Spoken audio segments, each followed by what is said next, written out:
Doctor Francisco Rivas, buenas tardes, gracias por estar con nosotros en el canal de la Asamblea.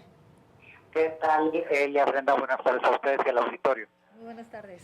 Muy buenas tardes, pues muchas gracias por estar con nosotros. Si nos puede comentar, pues, cuáles son los resultados. Ya hemos adelantado bastantes críticos del mes de octubre, pero queremos escuchar de usted de viva voz, pues, ¿qué es lo que contiene este último reporte del mes de octubre?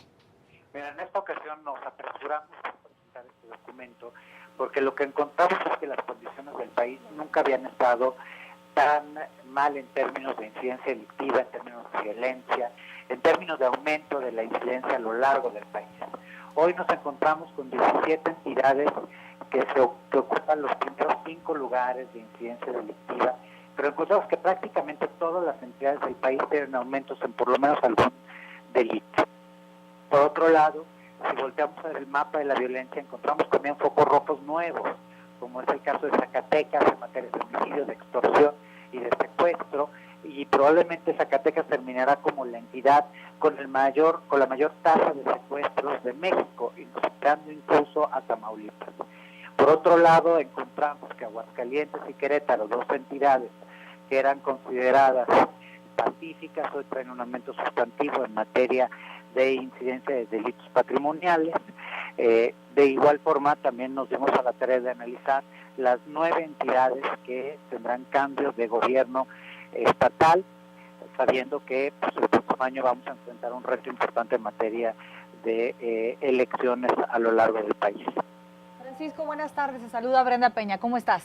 ¿Qué tal, Brenda? Tus órdenes. Muy buenas tardes. Oye, rápidamente preguntarte, pues, ¿qué está sucediendo en nuestro país que está favoreciendo a que este mal, hablando de homicidios, pues crezca cada vez más?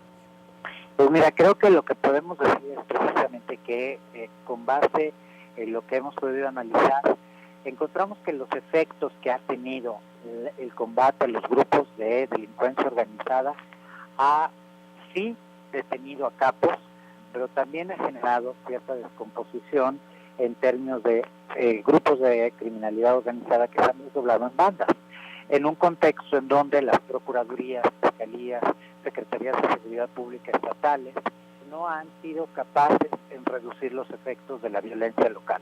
Tan es así que, pues sí, el homicidio es el delito que más nos preocupa por precisamente las implicaciones que tiene, pero si volteamos a ver el mapa nacional, pues encontramos que tenemos aumentos en robo con violencia, en robo a negocio, en robo a transeúnte. Es decir, las cosas están muy mal para el ciudadano que sale a la calle, que quiere progresar, que tiene un trabajo honesto, que busca poder generar un bien hasta para el país.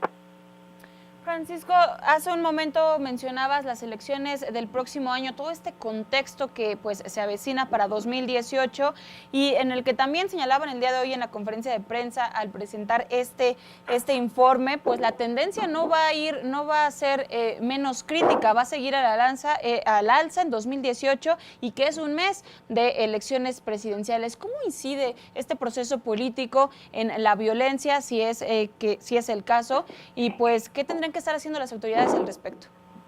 Pues mira, hoy con base en la experiencia no podemos decir que las elecciones generen violencia.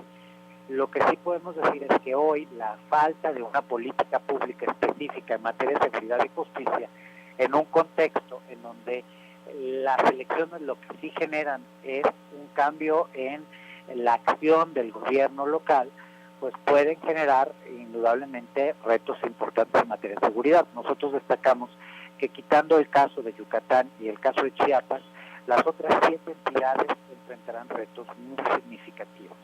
Creo que hoy lo que nos gustaría ver como ciudadanos son propuestas claras, contundentes, que sean observables, medibles, que no sean nada más cuestiones de opinión o de buena voluntad, sino que nos expliquen claramente qué piensan hacer, porque hoy no vemos ni a la actual autoridad tomar un cambio o tomar decisiones diferentes con relación a la incidencia delictiva que sufrimos, ni vemos por otro lado tampoco a los candidatos expresar claramente cuáles son las necesidades que tenemos.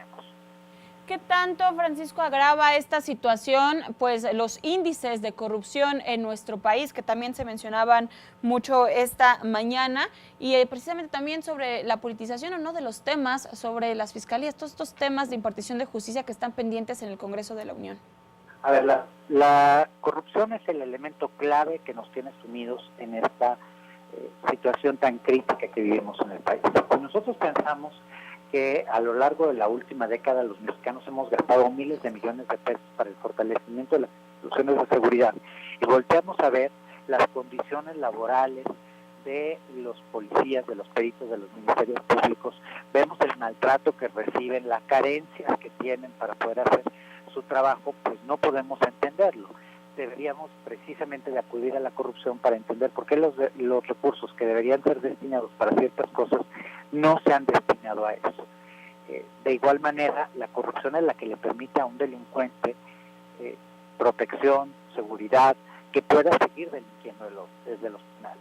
Si no la combatimos con toda puntualidad, si no desarticulamos estas redes de colusión entre ciudadanos, entre autoridades y delincuentes, pues no vamos a poder avanzar. Muy bien, Francisco, preguntarte, ¿tú ves voluntad política para mejorar esta situación? Porque luego las instituciones públicas piensan que se les está haciendo bullying, ¿no?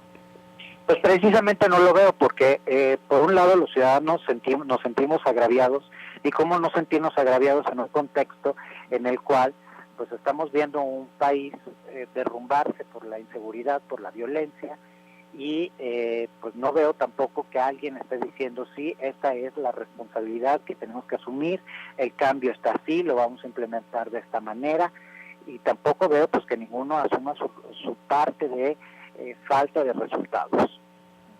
Francisco, sabemos que no tenemos una varita mágica y como bien dice, se trata pues de atacar el problema de manera integral y también con esta voluntad política. Y te lo hemos preguntado muchas veces en esta mesa, pero ¿qué tendrían que estar implementando en lo inmediato para pues poder empezar o esbozar una ruta para bajar estos niveles que, hay que decirlo e insistir, pues ya son críticos? ¿Qué tenemos que pasar como sociedad para que las autoridades volteen a ver esta gravedad en el problema? Pues mira, ¿qué tiene que suceder para que las autoridades asuman su responsabilidad? No te lo puedo decir. Ojalá lo supiera porque realmente hoy los niveles críticos deberían llevar acciones contundentes. Pero lo que sí te puedo comentar es que sobre la base de las acciones que están llevando a cabo, pues a mí lo que me gustaría es ver, por ejemplo, un combate a la estructura financiera, y eso significa que echen a andar los instrumentos de los cuales la autoridad tiene, que lo puede hacer hoy mismo, no necesitan hacer absolutamente nada.